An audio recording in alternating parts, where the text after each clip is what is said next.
Magandang gabi po sa inyong lahat. Magandang gabi po, Father. We had a subject in the seminary during the final year of my theological formation entitled Ad Audiendas Confessiones.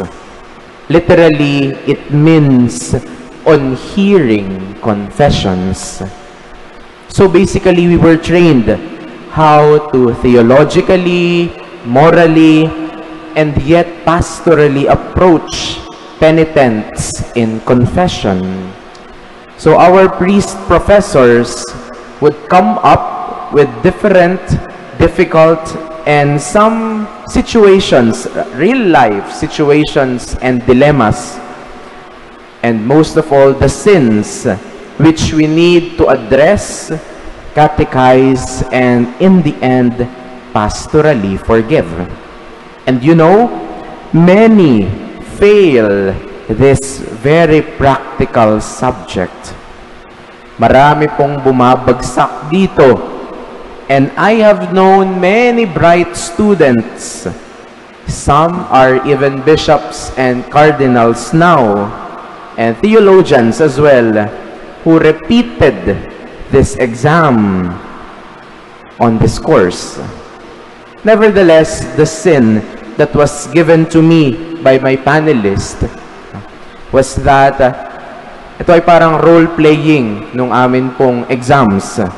So he told me that he was a member of the Davao Death Squad. And he killed so many people because he acted as a vigilante. He reasoned out to me, sabi ng aking professor na, "Forgive me, Father, for I have sinned. I have killed many people because I'm a member of this death squad. And Father, I believe that these people deserved it. They deserve death because they sold drugs to many people. They also damage a lot of families, etc., etc. And so they need to be punished. And they also destroyed many lives. That's why I killed them."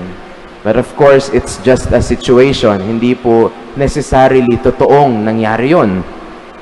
And so I remember telling the penitent that no matter how evil a person might seem, and no matter how sinful and even monstrous a person might become, we cannot remove the fact that he or she can still eventually change. Why? It's because Jesus always looks beyond. Jesus always looks beyond. Kaya sabi nga sa Tagalog, habang may buhay, may pag-asang magbago. Kaya pag pinatay mo na yan, paano pa yan makakapagbago? And you know, dear brothers and sisters, this is proven to us all the more in our gospel today. Jesus called Matthew a public sinner, a tax collector, a well-known oppressor of the people, and many are angry at him because they knew that he brings suffering to many people. But you know, when Jesus saw him at the customs post, I'd like to assume that Jesus looked beyond Matthew. Jesus looked beyond and saw through his soul.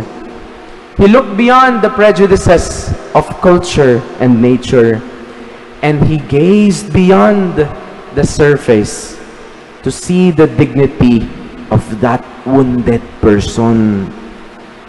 Opo, tiningnan niya si Matthew ng higit sa mababaw na pagtingin. Tiningnan niya yung pagkatao na may kakayahang magbago.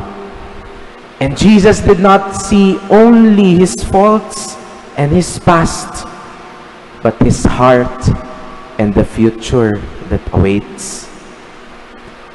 Dear friends, let us ask the Lord for the grace to always look beyond the superficial elements of life.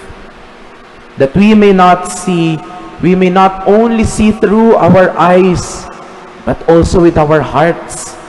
Mahalaga po yan. Ang dali kasing makakita ng diretsyo eh. Ang daling makita kung ano yung nakikita lang natin sa harapan. Pero yung nasa kaila-ilaliman, nasa kaibuturan ng puso ng bawat isa, yun po yung mahirap makita. Yun po yung mahirap maramdaman. Yun yung mahirap mag-grasp. For after all, Jesus' eyes always looks beyond. Who knows, that person might be a future saint like Saint Matthew. Amen.